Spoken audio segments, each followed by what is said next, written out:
Going back to the home page, and now that we've also created interest groups, we'll see how we can customize this experience even further.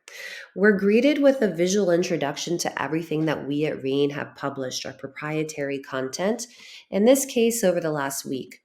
But specific to how often you visit or the particular research you may be doing at hand that day, you can narrow that down to the last day. You can also do custom date ranges. You can filter by geopolitical intelligence versus threat intelligence, and you'll see that the dots on the map adjust accordingly. And or you can do that even further if you just want to see something that matches a specific selection of interests. The dots will adjust as well. The dots in this case are largely in the center of countries to represent what we have written within the particular time frame that matches the content type and your interests.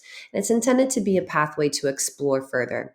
If I click on China as an example, you'll see a preview of our coverage, starting with our country ratings, our analysis, and part of the threat monitoring experience is an introduction into trending data, the number of incidents.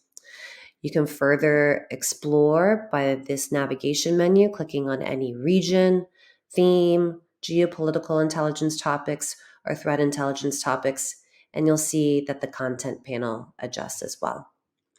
Regardless of how we organize that content, though, there is certainly a use case to just see what we at RANE have written most recently. The latest analysis will be our proprietary analytical content. You can filter by that, which is focused more so on geopolitics versus threat intelligence. And similar to the options when creating interest groups, you can plug in any one of those here or select the specific themes, topics, regions, countries, or content types to help you shortcut to your interests. On the right, for access to the threat intelligence, is the latest threat monitoring incidents, a feed of which chronological based on most recently reported. Otherwise, if we scroll down, you will have a shortcut to our most recent forecasts, as they are the pillar, the building block of all of that analytical coverage.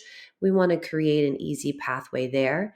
And there are other features like the polls where we pose questions periodically so you can see how your peers that do have access to the geopolitical and threat intelligence solutions are thinking about those issues across geopolitics and safety and security.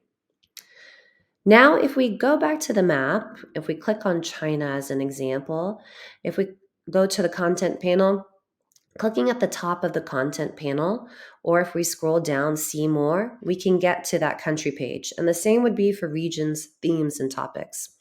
Note, you can also do that from the navigation menu as well, clicking on regions and countries and themes and topics. We'll stick with the content panel on the home page as we're here now.